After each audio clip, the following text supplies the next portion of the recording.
Hey y'all, welcome to the Coyote Trapping School Podcast, episode number 24. In this episode, we've got an interview with Jeremiah Wood from TrappingToday.com. We cover all kinds of topics, but he's a Maine trapper. He's trapped a little bit out west in Montana, but he runs, like I said, we'll get into it, but he runs a website, TrappingToday.com, and keeps kind of the pulse and on the trapping industry, fur markets, and things like that. So I think you'll enjoy. I enjoy talking with him. I'm really enjoying these interview podcasts and talking with different people around the industry and different trappers. I just think there's a wealth of knowledge out there that is yet to be tapped. So hope you're enjoying as well. Hope your season's going well, and we'll catch you on the next one. Thanks. So what does your Trapline look like right now? How It's not looking like much because I pulled. Okay.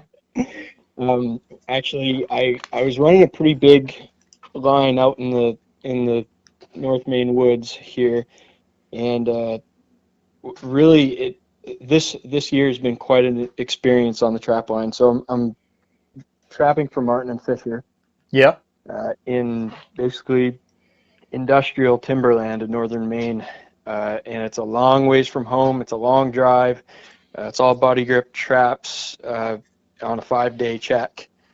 And usually that season goes from 1st of November through the end of the year. But usually by about December 1st, everybody's kind of gone and done. And usually it's a pickup truck, ride around with a pickup truck and check traps from the pickup. This year has been just completely different. It's been a whirlwind. About two weeks into the season, we got a foot of snow, and then we got another foot of snow, and never did melt. So we ended up just getting these continual snowstorms. So I've been running a deep woods trap line on a snowmobile. It's been quite fun, actually. That sounds pretty cool. I don't know how. I know that probably adds a whole lot to the work level, but it sounds kind of neat anyway. Yeah, I kind of took it. I guess it just depends on how you look at things, and I instead of deciding that I better tuck my tail between my legs and go home, I was like, man, this is a pretty cool opportunity. I always think about these guys up in Alaska and Canada. They're running their trap lines on snowmobile, and it's to me the true wilderness trapline experience takes place on a snowmobile. Yeah. But this is my chance. I'm going to do it this year, so I did. Well, cool. So, hey, before we get too far into this, why don't you introduce yourself and your channel and website and all? Sure. I'm Jeremiah Wood.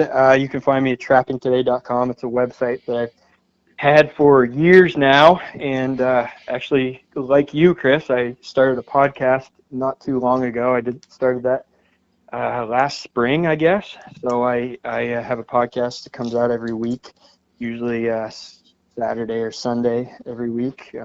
Just talk trapping, really. I mean, kind of like a lot of what you're doing. Maybe I'm not as educational a lot of times. I talk about a wide variety of different topics, but I'm just a trapper from northern Maine, a relatively young trapper. I don't have any gray hair yet, so I don't know a lot. And I just try to talk trapping, explore all different avenues of trapping, and get guys excited about it. I'm excited about it. I love to do it, and it's just it can be very addicting, and I really enjoy helping other people out, learn more about trapping, and get started.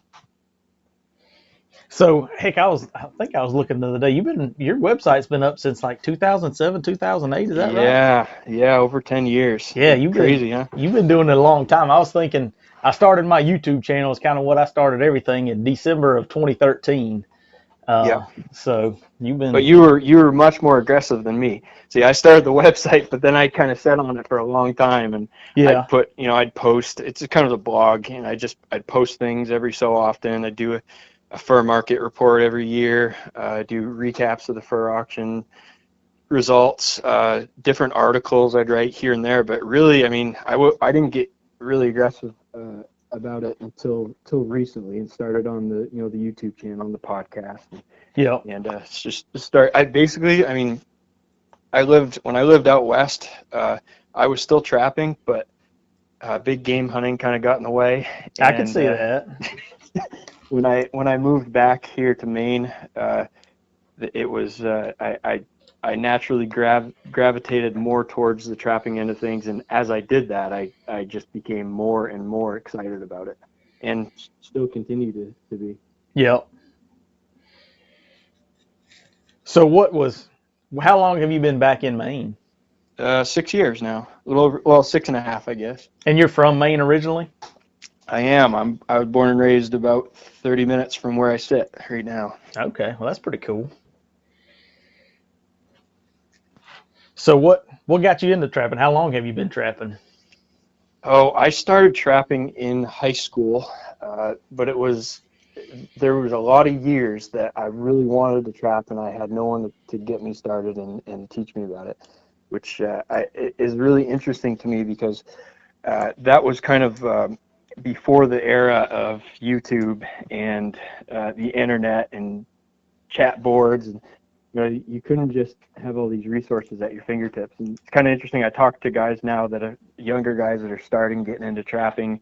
I've interviewed a couple of them, talking about how the challenges they faced compared to the challenges I faced. But long story short, I really wanted to trap. I was always into the outdoors, hunting, fishing, and I was intrigued by the idea. I guess my goal my goal was always to make a living doing something that I love to do in the outdoors. Yep. And trapping was as a kid, the dream of trapping and selling furs like our parents, our grandparents' generation were able to do. That still seemed realistic at the time. So, Yep. of course, I got my hands on some fur fishing game magazines, like a lot of guys did. I think you did too, right? Yep, that's right. And that was what started. That kind of fed the addiction, and I wanted to do it forever. I never had anybody teach me. It was kind of always in the background. And then one day, uh, my dad met a guy that had moved just down the road from us, and I grew up in a really remote area. Grew up in an unorganized township here in northern Maine, which is basically 36 square mile area that had a population of between a dozen and 20 people. Hmm. So, and I was the last house all the way in the end. It was just extremely remote, and there's woods all around us. But the one neighbor that we had, that house has been sold, and this new guy moved in, and my dad ran into him, and he was a trapper. So my dad said, "My son's been at me to get into trapping for years now. He really would love to learn. You think you want to be interested in maybe showing him how to trap?" And that was we hit it off right then and there, and he got me into trapping. I think from the time I met him, it was about a month, and I was setting my first Marten trap line, and then the second year I was setting a coyote, a foothold line for fox and coyotes. So that was what got it going. That's pretty cool. So is the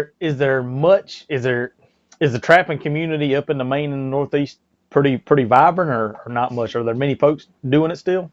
There, last I knew, there were in the state of Maine, there were somewhere around 3,000 licensed trappers.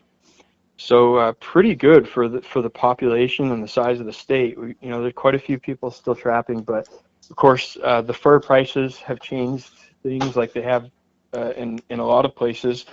So numbers are down, guys aren't as active, and the thing that's really changed trapping here has been the Endangered Species Act listing of Canada lynx, because that has really made our trapping regulations much more complex.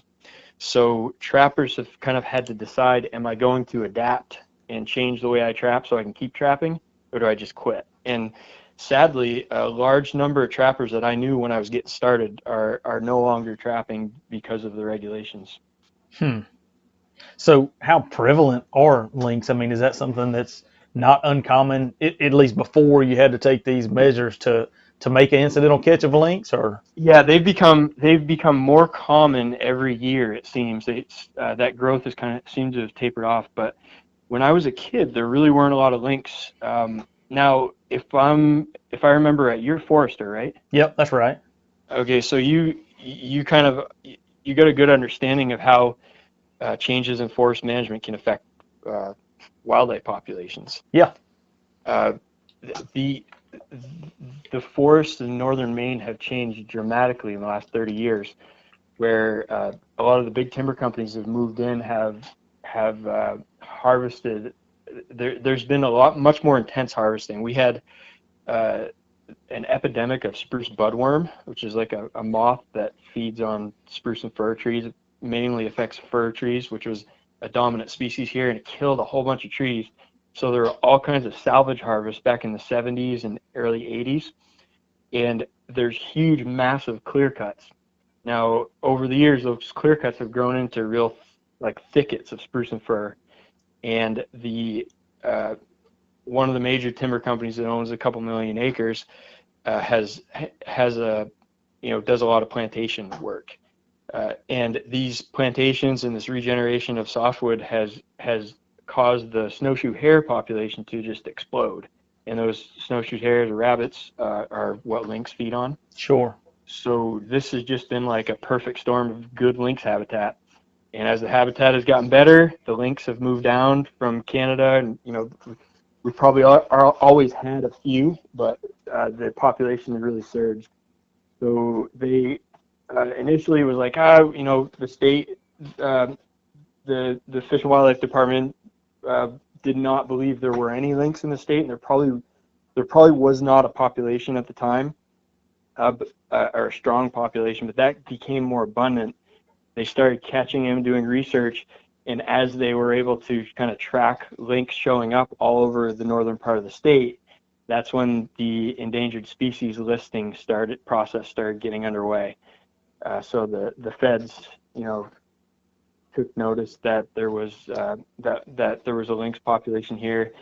They felt needed to be protected, so that's when they became listed. Actually, when they were becoming more abundant, which doesn't seem to make a lot of sense. But and sorry, I didn't answer your question. You could cut me off. I tend to carry on a lot, but I want to answer your question. Yeah, they are pretty common. I see usually last couple times that I checked, I ran my line. I saw one or two sets of lynx tracks. You see one or two on the road every year, two or three, depending how often you get out in the woods. The foresters that are out there every day see, probably on average, probably half a dozen lynx in their travels in a course of a year. So they're around. They're pretty common. They're much more common than bobcats. We used to have really big populations of bobcats here, and those have kind of been replaced by lynx. That I was wondering about that. Where bobcats stop and lynx start. Yeah, and back when, I don't know if you've ever heard of an old trapper named V.E. Lynch or Virgil Lynch. Yeah. They called him Bobcat Lynch. He had a set of sporting camps about 20 miles west of where I sit right now, in the woods of northern Maine, and he was a bobcat hunter and trapper. And at the time, there was really abundant populations of white-tailed deer, and there were tons of bobcats in the woods. They actually had bounties on them, and he'd catch a pile of cats. Nowadays, I don't remember last time I've seen a bobcat track. But as you get down like probably an hour and a half, 2 hours drive south of me, and you start to get into bobcat habitat. Gotcha. Is there a big difference, like a bobcat from a lynx track? Is it noticeable to tell the difference? Yeah. The size of the foot is it really is hard to compare. The lynx just have those big, huge feet that are loaded with fur. They kind of float on top of the snow. It's like looking at a bunch of like saucers in the snow. Those lynx tracks. So is there, with the populations seemingly rebounding so well, is there any talk of delisting? Yes, there is. Actually, the feds announced, I want to say like around 6 months ago or so, they announced that they would be working on delisting the Lynx. It may have actually been a year ago, and of course, you know how that works. It may be years before they actually get Right. delisted, but that process is supposed to be getting started. Yep. Well, that's encouraging news. Like you say, who knows when that'll actually happen, but at least the process has started anyway. Yeah, the challenging part for us as trappers is that we had so many lynx a few years ago, and there was basically what happened is the reason we had to make changes to the trapping regulations is because basically the anti-trapping community sued the state for allowing trapping that could result in incidental taking or incidental killing of a lynx. And uh, during that time period when the lawsuits were going on, there's been a whole bunch of different lawsuits on lynx in Maine, uh, and trappers and the state inland fisheries and wildlife managers have prevailed in most of those lawsuits. But it was really unfortunate. We had a time period. If you know the guys that are lynx trappers up in Alaska, they talk about huge population swings. Yep. Where they follow the snowshoe hare populations and the lynx. Just right now, hearing from a few of those guys I've been talking to, their lynx numbers are on a high right now.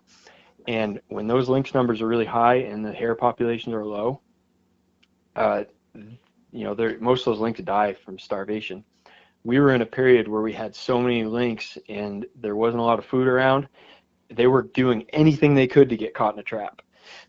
So the state put in, they made the initial round of regulations to prevent taking of lynx, and there was lynx that were like climbing up trees and sticking their hand in a 1-ton body grip trap weighing 5 feet up in a tree and getting killed. And it happened twice. 2 lynx were killed during that period of time, and that triggered a halt to the trapping season. They shut the trapping season down halfway through. We all had to go pull our traps out of the woods. And they came up with these new regulations that require, if you follow along some of the stuff I do, you've heard the term Lynx exclusion device. Yep. That's what we got to use now. So these big bulky boxes, we have to pack around to set a body grip trap. So we have no chance of catching lynx. And it restricts it where they can't put their foot in. Yeah, so what it is the opening is small enough that the only thing they can get in there is their foot, and then the trap has to be 18 inches back from that opening. Oh, so gosh. Even if they stuck their foot all the way in, and that's the challenge we've had is trying to get fishers to go in those boxes that are designed not to allow lynx to go in. Right. So today I've been working on fishers. I got 6 of them in here, and I was able to get 5 of those in 120 body grips in they stuck their heads through these little 4-inch by 4-inch openings. But I probably had at least 10 to 20 refusals for every fisher that I caught. Huh. So for us southern folks, what's fisher, like the average fisher size? What's that comparable to? Oh, probably. So the average female is probably around 8 pounds, and males are probably around 10 or 12. Okay. And the female's probably 6 or 8, males 10 or 12. So I don't know, maybe a fox, I guess. Right. Like yeah, that'd be about right. A gray fox. Yeah. So but they're basically they're black. They're like a grayish black, and they're just such a cool animal. They move around almost like a cat, and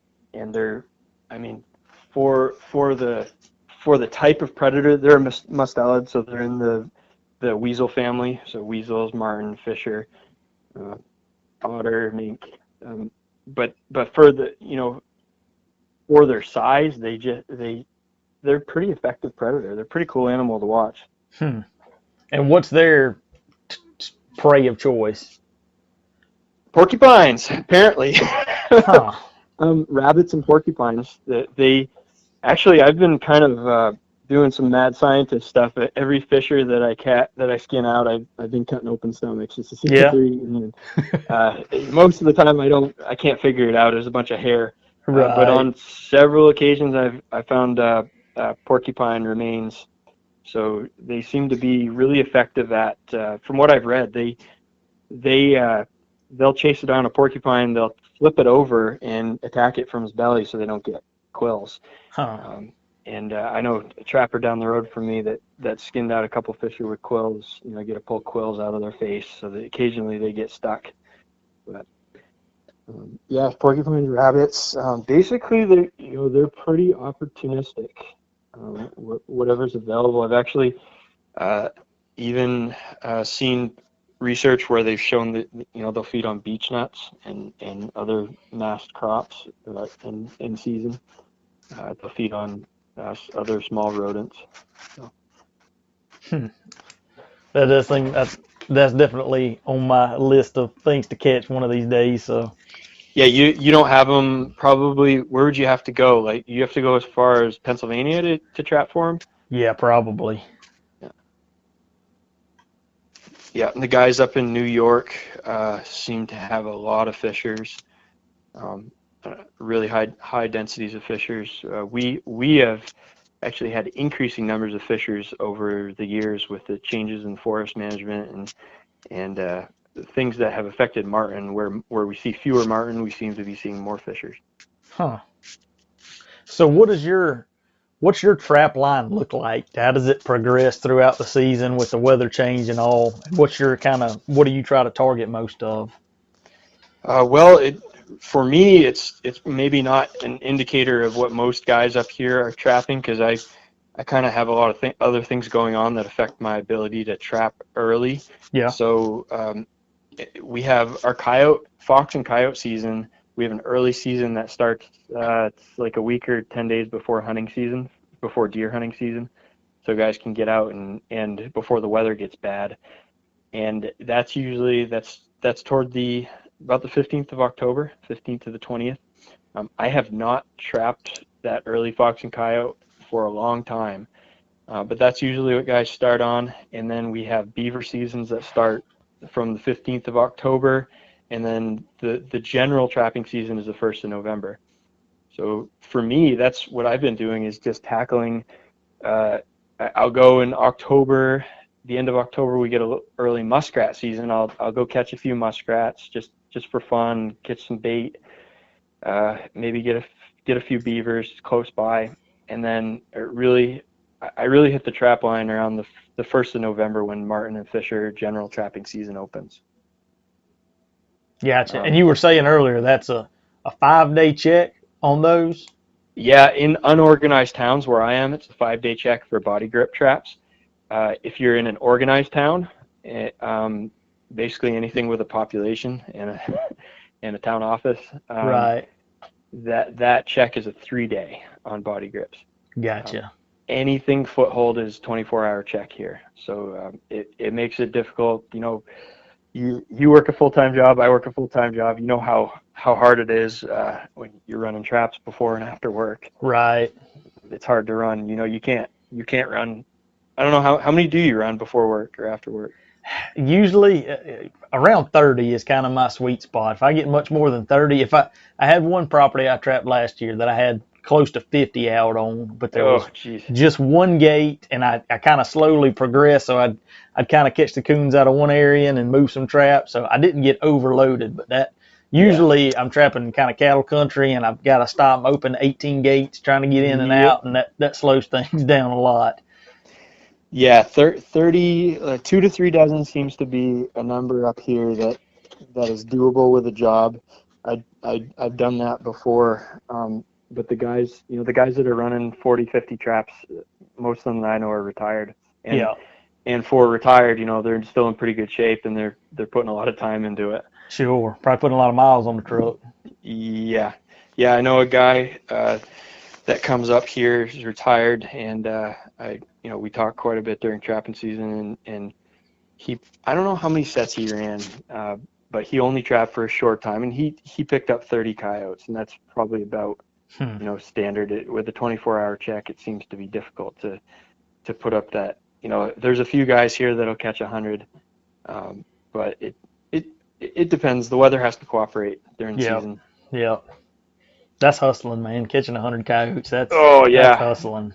Yeah. So On a 24-hour check. Yeah, that's for sure, and that's what all of ours is here in Georgia. Okay. Is everything's 24 hours.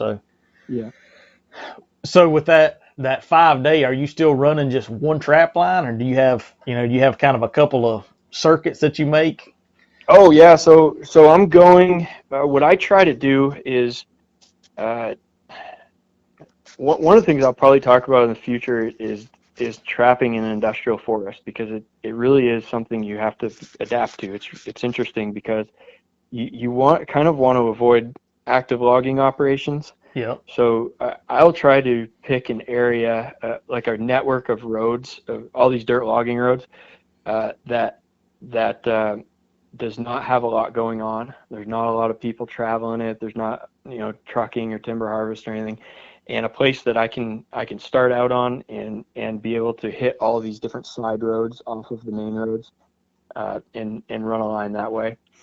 Um, to be honest with you, I'm still trying to figure out for me what is a good way to run my line. I When I first came back here and I started getting into it, my thought was that I'm gonna set up a line in an area, and that's gonna be like, I'm always like, I don't want to trap where these other guys trap, so I want to go. I went 30 miles out from the nearest pavement this year and last year, before I started setting traps. Uh, and that was my thought, was, okay, I'm going to have this area set up, and this is where I'm going to trap. When my boys get older, we're all going to trap here. Maybe we'll build a camp here, and will be our spot. And Yeah. what I'm learning is that to be an effective trapper, I really need to be more adaptable. So I am finding myself, I am having to force myself to move more often. So instead of one area all season, instead of I'm going to set these traps, and this trap is going to stay in this spot until the end of the season, until I pick up. I'm learning that, I'm moving into a road system. I'll catch, 2, 3 marten, 1 or 2 fisher. I'll pull out of that road system and go find another one. And that is sometimes a challenge. This year it was a huge challenge because we had 2.5 feet of snow. I was on a snowmobile, and I could only put 10 boxes on the tote sled behind the snowmobile at a time. So in order to move, I could only move 10 traps, and it was like an all-day project to get them all Right. strapped down and moved. And then you're sloshing through, you got to walk through all that snow. So carrying a box and a trap and bait. So it's not always easy, but I guess that's where I'm at. I'm trying to be more adaptable, and I think next year I have another area that I'm going to scout out, and I'm probably going to have like 100 different locations picked out, where I may start and I may only set up 30 or 40, but by the end of the season, or by 2 weeks in, those 30 or 40 won't have a trap on them, and the next 30 or 40 will be set up, and I'll just Right. kind of keep moving, try and catch the cream of the crop, or the animals where you put those traps, set those traps, and you're right on top of an animal's home range, and you can catch them pretty quick. I think it seems like it's common sense, but you don't always think about that when you're out setting traps. Yep. So. Yep. So are you running all like cubby type boxes? Are your trap? Do your setups look the same for Fisher and Marten, or is it different for each? Well, you have two options here. Basically, and maybe someday, Chris, I would love to talk with you about under ice beaver trapping, because that has been my last refuge as a free trapper up here. It's the only thing left where you can trap like you were in Alaska or Montana, because there's no check law. You can use snares, which we can't use anywhere else here. You can use traps with teeth on the jaws. It's like you can get creative, and you can Right. try all kinds of different things. With this Marten and Fisher trapping, we have a regulation that says these are the two designs that you can use. So we have very little choice in the matter.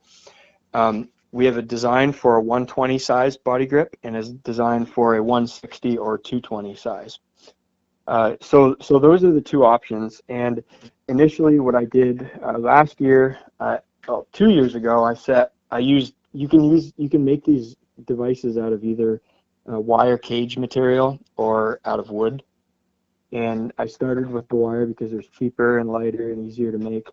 And I had a very difficult time getting animals to commit. The marten did not seem to want to walk on top of the cage, um, that wire mesh material. Yeah. And so you had to either put that cage on a tree and wire it down to a horizontal log, or you had to line the bottom of it with brush or tree bark and stuff, or leaves, to get them to actually want to go in and walk on it, almost like a cow not wanting to walk over a cattle guard. Yep. So we had that issue, and then the fishers, it was very difficult to get the fishers to go in the cages. So the next year, I went to these wood boxes that I made. I have a little sawmill here. I get a wood lot. I cut wood and mill it myself, so I can get it pretty cheap. And I milled a bunch of 1-inch pine boards, and I made these boxes. So I had two designs. I had the design for the 120 body grip with a 4x4-inch opening, 18 inches from the opening to the trap. It's basically a wooden box with a hinge on it, and you open up the hinge. You have slots in there for your body grip springs, and you have bait in the back. You close it up, and the front part of that box, the long part of it, is all that is your exclusion area. It's keeping the animal from getting to the bait in the trap. The other end is the bait in the trap. Guys, just if you want to Google Lynx exclusion device, you get a bunch of pictures. I wrote an article on it a while back, and so that was the one design. The other design is supposed to be, more conducive to catching fisher, because it allows for a bigger opening. The opening can be like 5 inches by 6 inches in diameter, but because the opening is bigger, they require the animal to have to make a 90-degree turn right at the entrance. I guess the idea is that a lynx might be able to get its head through, but if you make that 90-degree turn, that lynx is not going to get its shoulders through, where a marten or a fisher can get their shoulders around that turn. And then there's another design with a baffle. Nobody really uses that design. I can't even describe it. It took about a month for me to fully understand it. But anyway, so what I did is I made 30 boxes of each design. And I had a terrible, terrible time on the trapline last year. There was a lot of food in the woods. Marten and fisher were not coming into sets. I struggled really bad. But I ended up, of the catches that I made, it was, I had 12 Marten and fisher caught on that line. And of those, 10 of them were in the small box design. Including fisher, including I had 4 fisher that all squeezed into, well, I guess 3 out of 4 squeezed into that small hole instead of going through around that bigger hole. Yeah. And I had the same amount of traps of each design out. So I started thinking, what in the heck is going on here? Why would they go through this smaller hole rather than the big one? And I came up with a few ideas. It seems to me that with the smaller box design, they could get an eye on the bait. They could see what was in the back of that box. And so being able to see all the way from the entrance to the back, I think there's either one of two things. Some guys would give me a hard time about this, but I talk about like a comfort level, like the animal knows what's in that box. Yeah. And also maybe you're kicking in some of that instinct of, if they see food, they see feathers, they see meat, maybe there's an added urge to go through there and get to the back of the box. The other design, there's a 90-degree turn. It was just dark. They couldn't see, they couldn't see anything. They couldn't see the bait. They could smell it. And all kinds of situations where we had tracking snow, you could see the animal walking all around the box, circling it, going up on top of the box, and they just couldn't understand. I guess they weren't motivated enough to figure out that you have to go away from the bait before you can go to it. Right. And when you can't see it through the opening, you don't think that opening means anything. Yep. So anyway, I abandoned those. They're big and they're bulky. You couldn't carry them around. So I'm phasing those out, and I've basically gone to that small box design. pretty much 90% of the traps that are setting. And that design is still, you got 18 inches between the opening of the cubby box and the trap versus Right. traditionally you would just have the opening Oh, of the box is where the trap the is, trap would be right? right there. Right there, Right, exactly. right. Traditionally, I wouldn't even use a box. We would go into Marten habitat, and you go to the base of a big tree, and where the roots come out, and there's kind of usually hollow spots there. You just toss a chunk of meat in there and stick a 120 in front of it and hold it, stabilize it with a couple of sticks, and that was so effective. The bait was 3, 4, 4, 5 inches behind the trap. Yep. And the trap was right there. Incredibly effective. But yeah, this is definitely counterintuitive for actually catching them, but it does work. It does work, and I know a lot of guys. There's a few guys here that are far better trappers than I am, and they have been very effective. They've caught. We were able to keep. We have a limit of 25 marten per trapper, 10 fishers, and there's guys that have been able to limit out even in tough years with these boxes. So, Huh. but there's guys also like I did last year. I knew another guy that was really experienced trapper, and they were running 100 boxes and they only caught like 9 or 10 animals. So, Dang. um, Hmm. So one other question I've got about Maine trapping. I know we talked about reading the fur fishing game. I know it used to be that bear trapping was only legal still in Maine. Can you still trap black bears in Maine, or is that out now? barely. Yes, you still can. We have a very active bear management program. We got uh, a great bear biologist that has promoted that bear trapping season for a long time, and we still can trap bears. There have been a lot of changes to the laws. When I was just getting started trapping, you could still use those big, huge double long spring traps. Right. Not like the old new house traps, but pretty pretty big, good sized bear traps.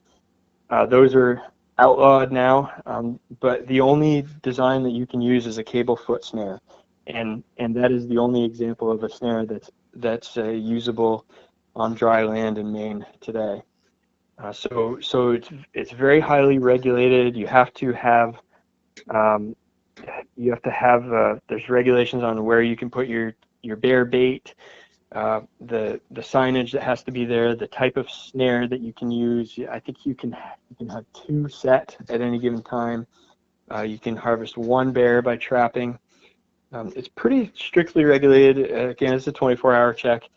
But yeah, you can do it. And I think, guys, I think we have a harvest of somewhere between 100 and 150 bears a year from trapping. That's pretty cool. Yeah, it's its own unique like subculture in trapping. It's really cool to go to conventions and see guys and hear them talk about bear trapping.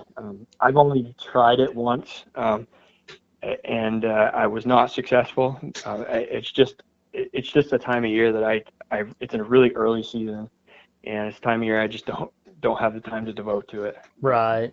I should do it. You should do it. A lot of guys do it. It's like a bucket list trip. They come up to Maine and do a bear trapping trip. Yeah. Yeah.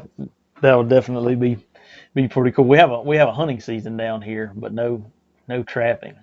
Can you bait there? No, not in Georgia. Mm-mm. How about dogs? In South Georgia, you can run them with dogs. Not in North Okay. Georgia. Yeah, we have both baiting and hounding, and actually a lot of guys from the south come up to run their hounds on bears up here. I think because they probably can't do it in some of those states. Yep. Well, you talked about a little bit earlier about Montana. Yeah, Did you trap any while you was out there too? I did. Yeah, a little bit, a little bit. That was fun. Montana is quite a place to trap. If you can, if you can get in with the ranchers and get land, I mean, you can always trap on Forest Service and BLM. But if you can get on some private ranches, basically there are so many options, so many opportunities. You can you can use a lot of different trapping methods in Montana. The laws are really, really friendly to trappers. So is that what were you targeting mainly when you was out there? I did a few different things. I never trap really heavy, but I had like local guys. I trapped beavers for, guys that were having problems with beavers, muskrats.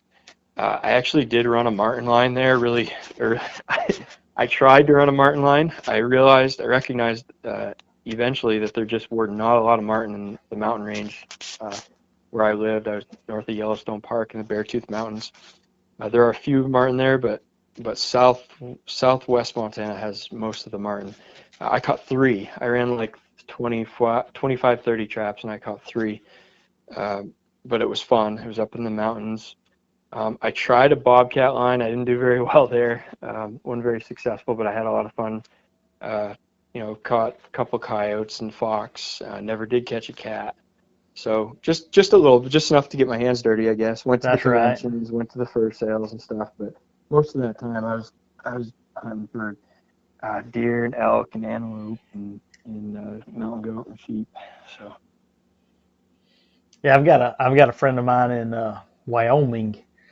I think it's South Wyoming, but he's been trying to get me to come out there and trap. And if the one thing I've been trying to look at is marten, because that's yeah, the one thing I can't catch around here. That's what I was wondering, is how reasonable would it be? I mean, is there a pretty good well, population in general? I know you've never been to South Wyoming probably, but I could tell you a story. I was at a trapper convention this summer, and I met a guy. I actually bought some lure from him. He's from New York, and he went out to Wyoming, just kind of cold rolling, to trap marten.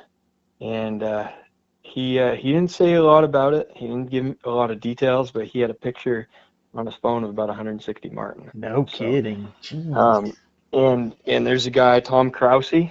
Yeah. So I don't know if I'm even pronouncing his name right, but Tom Marten Traps Leather. He has a video. I haven't. I'm gonna buy it eventually. I don't know if you've heard of his marten trapping video, uh, but that'd be a good one to watch. I think he's in an area that has pretty high density of marten, but I have no idea where that is. That's I hadn't thought about that. That's a good point. That's, like I said, that's definitely something. Even just going somewhere and doing like a backcountry backpacking Yeah, style, just to catch a couple marten would be pretty cool. yeah. I did a trip in Utah. I did a marten trip with another guy. We were trapping muskrats down in the ditches outside of town there in northern Utah when I was going to college. And I just, we were both, we were both actually fisheries students there, and both trapped. So we get together and start talking trapping, there's one area in Utah you can trap marten. It's the Uinta Mountains. It's like in northeast Utah. Yeah. Although if you look at Utah, there's not really a northeast, but it's where Right. the line goes south and then goes east. In that corner is a mountain range, is a beautiful mountain range. I think that's where they filmed the movie, the Jeremiah Johnson movie. Yeah. Just an incredibly beautiful place, and we went at it. There's another guy that traps up there. I met at the Utah convention, and I actually, some of the best marten lure that I've used actually kind of gave me the idea to make the lure the way I do now. Scott Phillips was his name. I think he's in Colorado, and he's got a predator control operation there. But he goes and when I was talking to him, he would trap up there in the Uintas.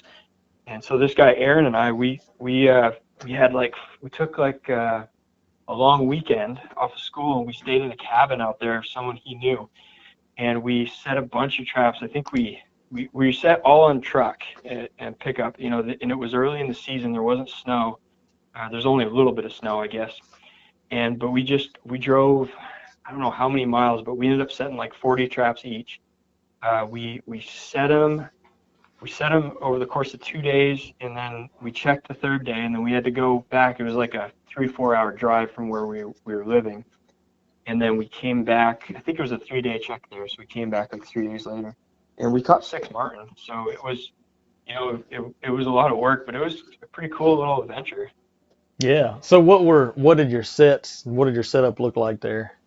If I remember right, the rules you had to follow was basically had to be an elevated covered set, but they didn't define it, what the elevation had to be and what the cover had to be.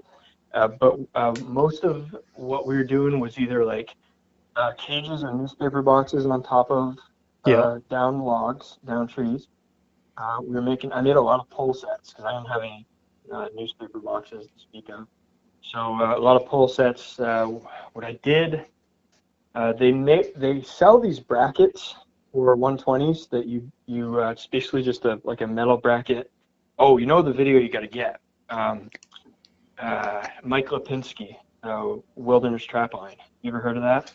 No, I don't think so.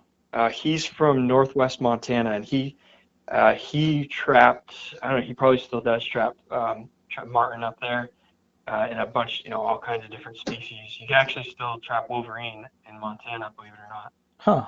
I think the statewide quota is like 3. But anyway, getting off track. He showed. I learned some sets from that video that were pretty. There was one marten set there that was. It's illegal now in Maine, but it's a really good effective set. And he would use these metal brackets. I think Barker, the company that made Connie pants, might have made them. Yeah. But I looked at those and I just cut them. I used some tin snips and some sheet metal, and I just cut brackets like that. They're like just a little metal square, and cut notches and bent them up and made these little tabs. So when you compress the jaws of a 120, it squeezes into those tabs, and it just kind of holds it there on a tree. Yep. You can do the same thing with nails, but these clips are pretty slick. And you just nail that thing down to the tree. It can be a leaning pole or a vertical tree.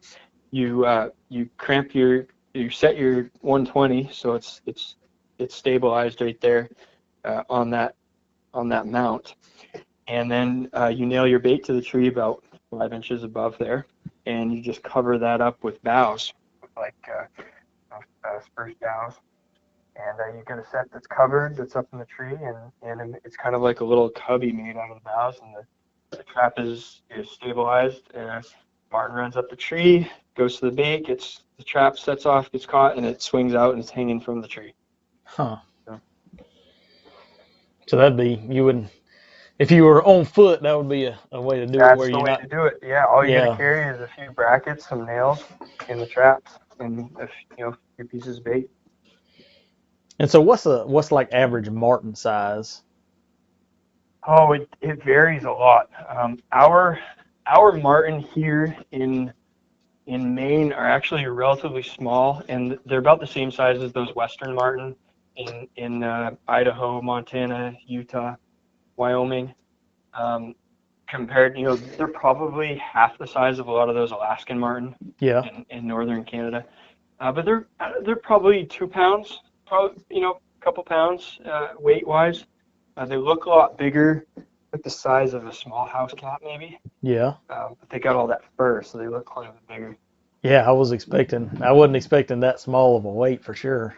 Huh. Yeah, big ones might weigh 3 pounds maybe. Hmm. Yeah. So, I actually was gonna grab one and weigh it, but they're all on boards. I don't think I have. I might have a carcass out here. Let me check.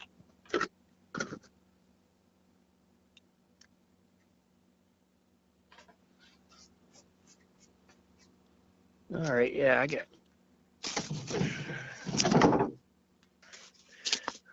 Yeah, that feels like less than 2 pounds for sure. So. Huh. That's interesting. Yeah, once they're skinned out, there ain't much to them really. But man, they are such a beautiful fur. And especially like when they're caught late in the season, they're nice and thick when the fur's prime. Probably one of the prettiest furs in my opinion. Anyway, I'm very biased though. I understand that. Well, I know you're pretty plugged into the fur markets. What's the skinny on? What's things looking like this year? You're plugged in just as good as I am, I think.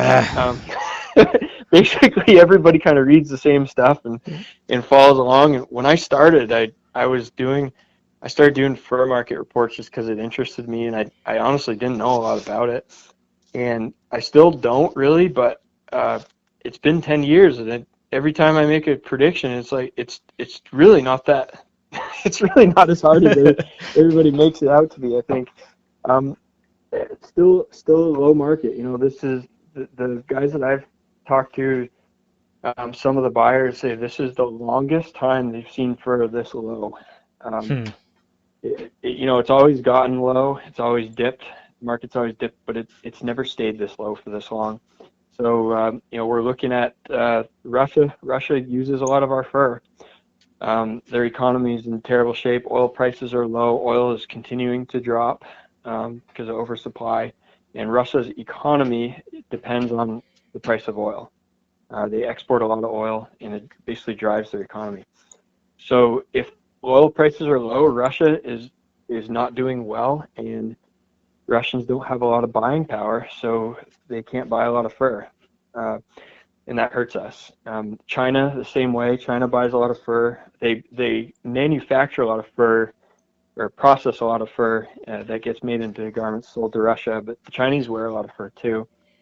Their economy's slowed down a lot as well. So there's not a lot of demand, and at the same time, the supply issue is a real problem because, as you know, about 80% of the fur that goes through the market is ranch fur, and we're looking. So wild fur, we're somewhere in the neighborhood of 20% of what's out there. So really, we kind of the ranch industry kind of drives a lot of these prices and a lot of the supply issues, and they're still in a really big overproduction mode. Right. It's I don't know whether you can call fur a commodity. I think it is, but a lot of people argue that fur is not a commodity. But the mink ranching is just like cattle ranching. Prices are high. Producers increase their production to take advantage of those high prices that flood the market. So there's too much supply for the demand. Prices go down, and everybody has to sell to get rid of their production when the market's low, and it just continues to push the market lower.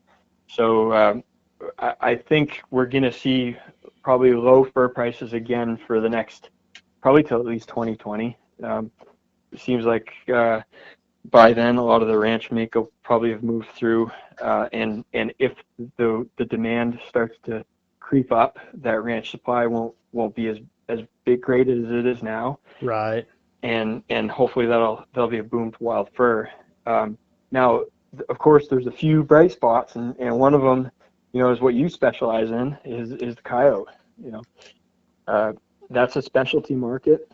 I don't know how many of your southern furs are getting used as trim. Are they, they going in that market? Yeah, I think so. That's one thing I don't. Honestly, a lot of the guys, the serious trappers in the South, are trapping for the live market, so they're not even skinning. Oh, that's interesting. Yeah. Yep. So, any idea like what percentage is live market, or is that impossible to tell? yeah, I don't have a clue. I don't even know how to guess, and it varies by states because some states don't allow the live market. It's not legal, but some like Mississippi, Okay. I think it's still, and it's probably a very high percentage. Georgia was a really high percentage, and then it's probably been 10 or 12 years ago. Kind of spotlight got on the fox pens, and of course, that's not exactly the most PR thing that's going on out there. No. So they kind of tightened down. Some of the pens kind of went out of business, and they kind of really tightened down on who they were selling to or who they were buying from. And so you couldn't just come up as a new trapper and just be like, hey, I want to. They wouldn't trust you. It's hard. You could, but they're gonna lowball the heck out of you. And if you don't, it's kind of tough. And that's what I did starting out. But I quit messing with it because if you didn't know somebody, or you didn't have an in, or you didn't have a pen that was local, if you caught 2 coyotes in one day, nobody is going to travel anywhere to buy 2 coyotes from you. So unless you had one that you could drive to and drop them off, you got to have a pen at your house to keep them until you get 10 or 12. And then, like I say, then if you don't know anybody and you're just cold calling folks, well, they're going to shoot you a low ball number, and you can still move them, but there's other folks moving them for twice what you're moving them for, and then those guys are getting mad that you're selling them for cheap. So you're undercutting them. Yeah. So I quit messing with it. It's almost as much of a hassle, or more so of a hassle, than skinning and putting them up, honestly. So So are you sending a lot to NAFA?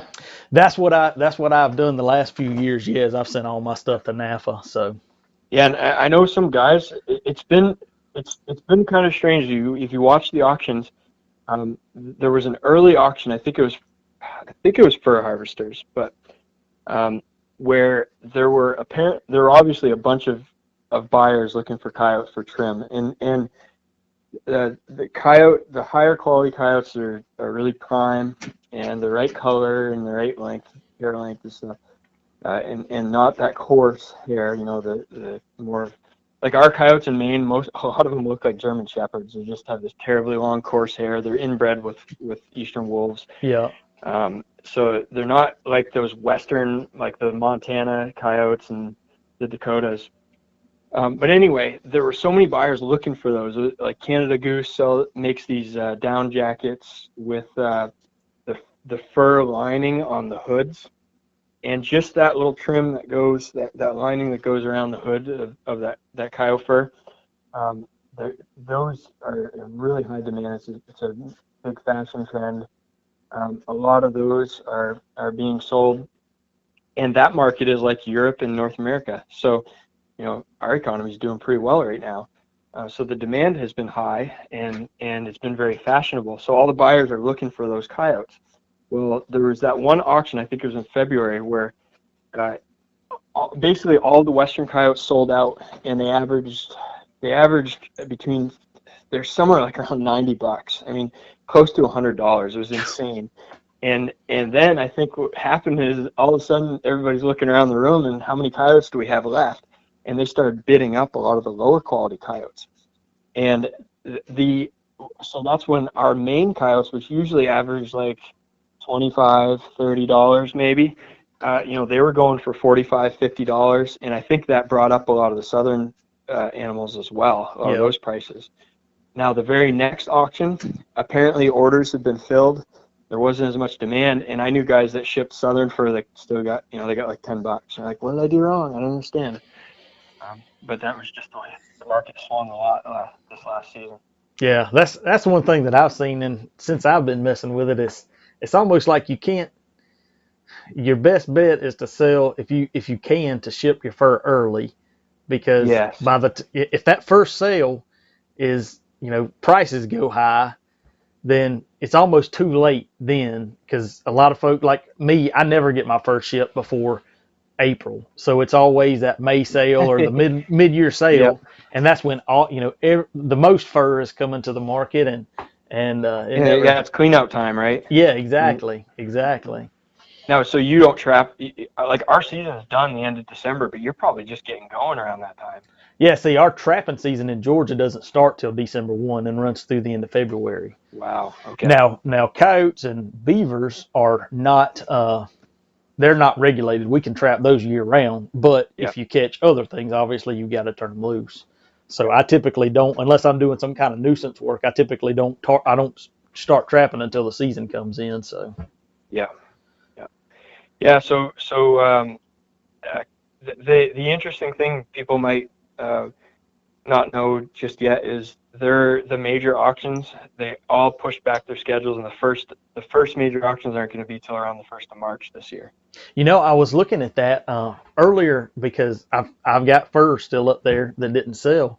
And I was thinking that usually there's a December sale. So I pulled up the NAFA site and looked, and I saw that it's not till late February, early March.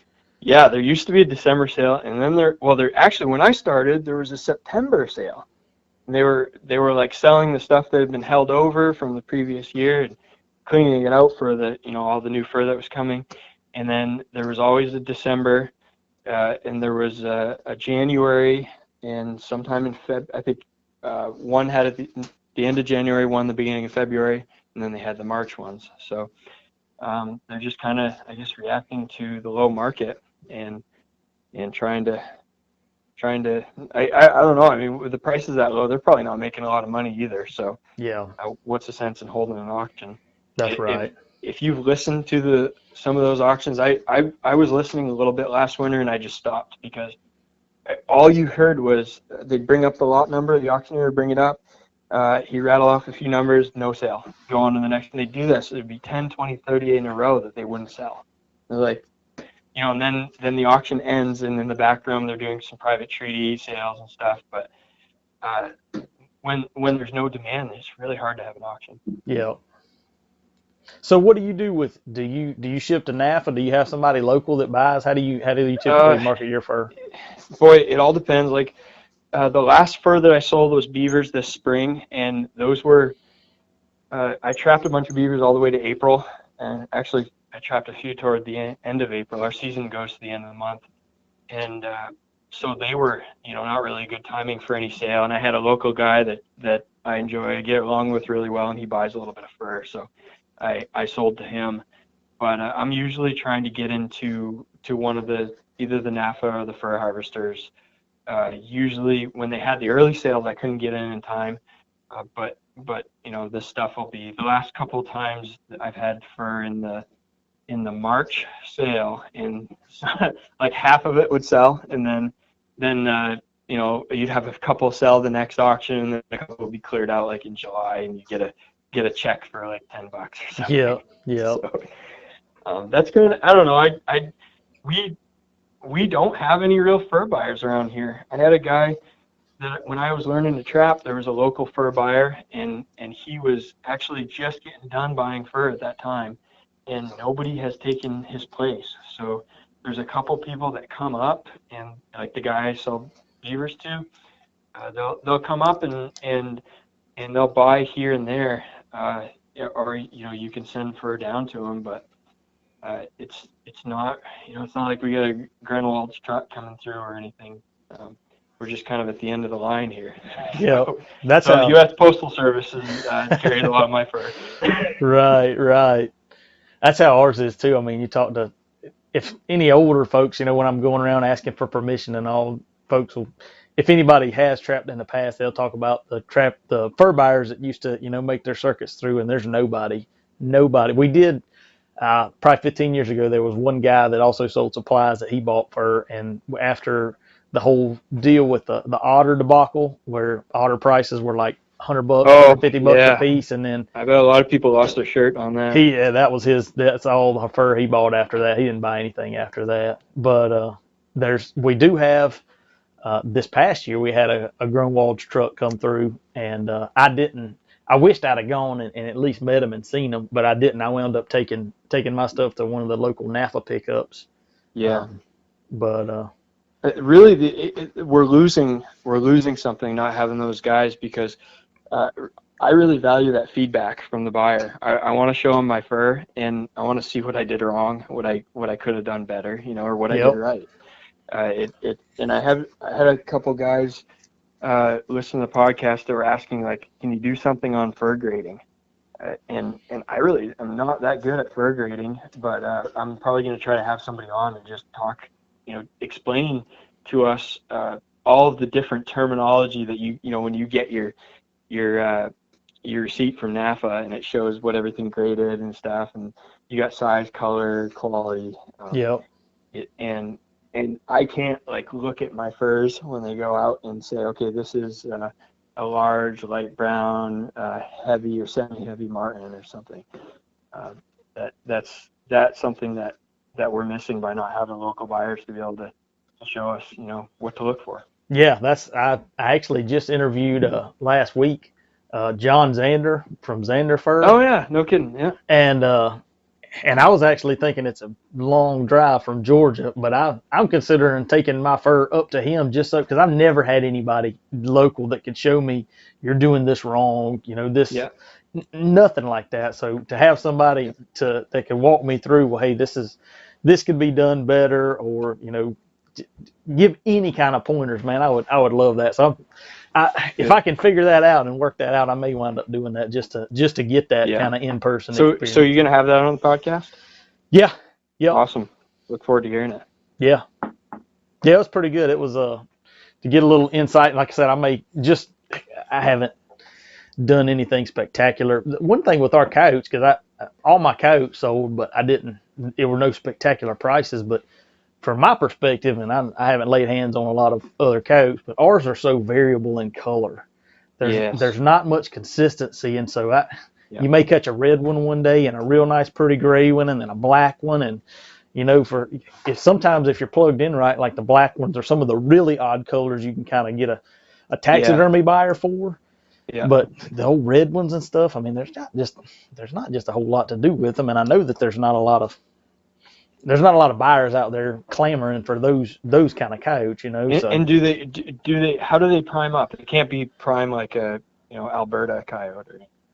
No. They must get some thickness to them. Yeah, I mean they get a decent thickness. I've never like compared a Georgia coyote to an Alberta coyote to see, but I'm sure there's no comparison, you know.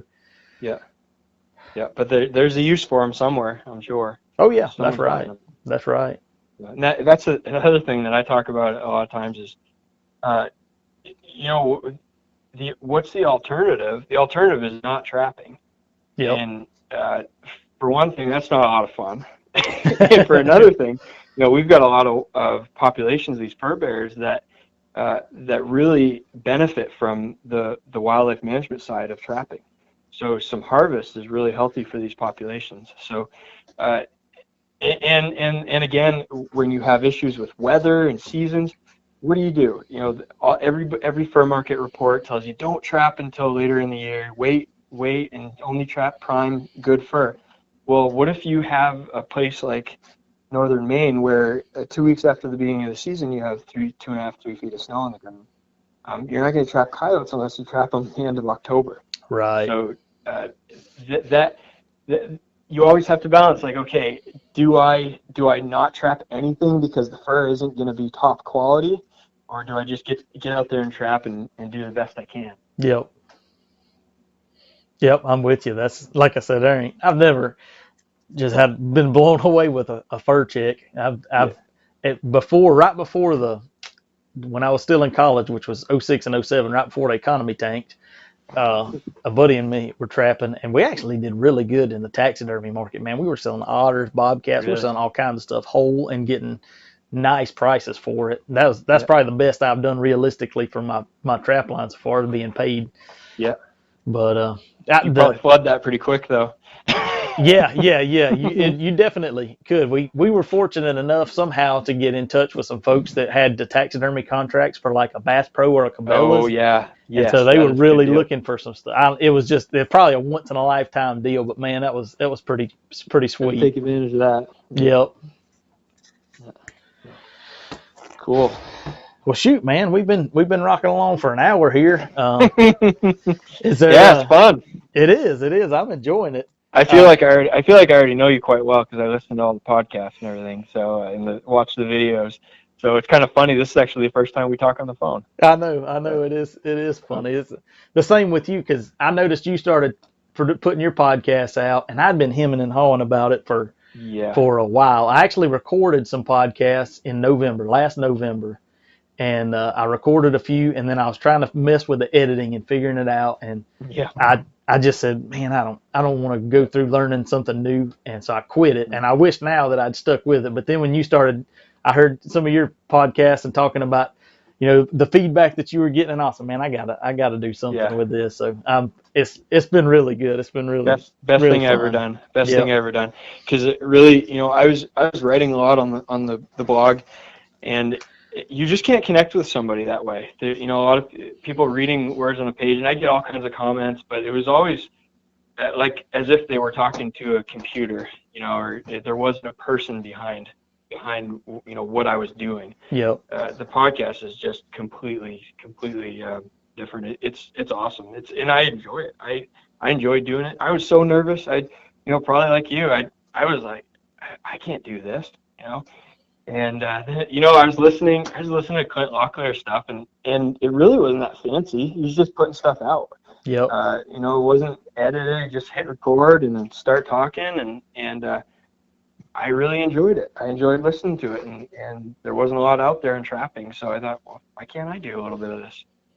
And I got started, and here we are. Yep, that's right. So you run, in addition to your Trapping Today website, you also run the Trapping Today podcast. Yeah. You got a YouTube channel, Instagram? Not nearly as good as with the stuff you do on YouTube and Instagram. I just throw some stuff up there here and there. So get I don't know, I probably get 50 or 60 YouTube videos, but a lot of them are just short, catches, showing people, some of my trap line. But yeah, some pictures up on Instagram. Good, good. Yeah, I like I said, just it's hard. I know it's probably crazy to you, but it's hard for people in the South to even imagine trying to live through a winter where you get snow. You snows on the ground for like 3 months out of the year, and just 3. that's even worse. That it's more than that. We've had snow here since the first few days of November, and it'll probably stay till last year. It stayed till the first couple days of May. Jeez, that's So wild. what's that? 6 months? Yeah, that's a long time. 5 or 6 months? That's a Yeah, long time. but I don't know. It's just like 100 degrees and 90% humidity, right? I can't imagine. I Yeah, can't imagine things like that. So, yeah. and you probably got gators and stuff in the water and You get a little bit snakes and farther everything. south. Yep, gators, snakes. Definitely, there's snakes around here. So Yeah. So it's a little bit of everything.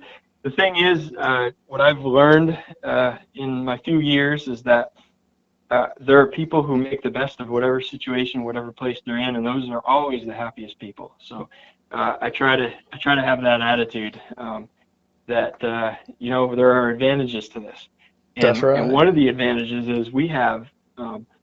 You can move up here, and if you don't mind handling the cold weather and the black flies and being away from any type of city, uh, you can buy land up here for $300 to $500 an acre. And Hmm. we bought a bunch of land. We started a farm here. We get some beef cattle. You go out and trap. I hardly ever see another trapper. I know we're in a low fur market, but there are a lot of advantages to living in a tough climate too. Yep, that's for sure. That's for sure. Well, talking about fur prices, you've also got a book on getting the most out of your fur, right? Oh yeah, we're gonna do some sales. There you go. Might as well pitch it. Yeah, it's called Fur Profit, a trapper's guide to the modern fur market, and that's kind of a result of just doing all the fur price stuff and the fur market stuff over the past 10 years on Trapping Today. Um, People just wanted to have more information on it. So I thought, just like you, I'm always trying to think of ways that I can provide value and information to people that that I can also try to keep the lights on here and pay a few bills as well. So I put together that book last winter, and it's available. I sell it trappingtoday.com. You can get it at F&T, PCS Outdoors, Cots Brothers, all the kind of major trapping supply guys. It's like it's about $12, and it's not a huge book. It's around 50, 60 pages, Yeah. and it's just like uh, giving people an introduction to the fur market and kind of the different aspects of the market, what types of fur is sold, how it's sold, and then uh, giving people some ideas on what you can look for as far as alternatives. I know you've done this with, for your listeners, talked about different alternatives to market fur, whether that's tanning your own fur, selling on eBay, looking at other, just trying to get creative because we're in a tough market. So Yep. I think, maybe it'll give people a few ideas on trying to sell fur and do a little bit better. So Yeah. Yeah. Especially, I mean, like where we're at, selling if you can find a market for the schools. I mean, with the low market and then southern furs not being super valuable in general, piecing together any of that, whether it's coon carcass market, I mean that just makes yeah, makes it all kind of adds to the kitty. So yeah, yeah. Now speaking of selling, you still got the Coyote Trapping School yep, thing yep, going on. So yeah, tell people about that. I'm yeah. gonna help So you sell that on your own podcast. there we go. I like it. So I'm actually updating it some. Now, So guys, I've watched this, and I've watched before. I guess before the update. Sorry to interrupt you, but it's really valuable for people just getting started from scratch. Very minimal, like the very beginning of what's the best way to treat a trap? How do I set a trap? Different sets, and then you go through and actually show catches and everything. So yeah, I think it was really useful. yeah, it's a from the ground up, and that's kind of the whole reason that I started the channel and everything is because I run into so many people that say, man, you're a trapper. That's something I've always been interested in. I've always wanted to do. But kind of like you said earlier, it's unless you have somebody to take you, it's not easy to get into. Right. And so that's where from my coyote trapping course, from the ground up, choosing your traps, treating your traps, how to set them. And then I'm also adding a kind of a set library that's got a bunch of different sets in there, different Nice. sets other than the dirt hole and the flat set. And hope to plan to start adding throughout this trapping season some additional species. So beaver, otter, bobcats, and coons, and just try to kind of flesh it out. And all that stuff is available on YouTube and different places, but I'm trying to put it in a centralized spot where, if you want to go and get started tomorrow, you can go here and watch these videos and be ready to start setting a trap line tomorrow. So. Yeah, absolutely. And I just did an interview with a local guy here. Actually did it this morning. It'll come out a little bit, probably by the time this comes out. And we're talking about how younger guys are using, like, getting information from YouTube and the internet in general when they're learning how to trap. And one of the things that came up was it's hard to put everything together in one place. Yep. So you're spending like hundreds of hours. He's watched hundreds of hours of YouTube videos about trapping. So I think there's value to being able to say, okay, I make this payment, but all of the stuff is going to be here for me in one place. It's already been hashed out.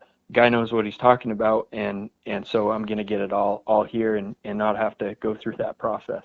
Yeah. So, like you said, we got to keep the lights on, and fur sure ain't paying the bill. So. No, absolutely not. Yeah. Well, Jeremiah, man, I enjoyed it, and definitely like to talk again and stay updated on what's going on. And yeah, that sounds great. I'll talk. I'll get in touch with you about interviewing for my show. So look forward to doing that and talking a little bit more about what you do down there.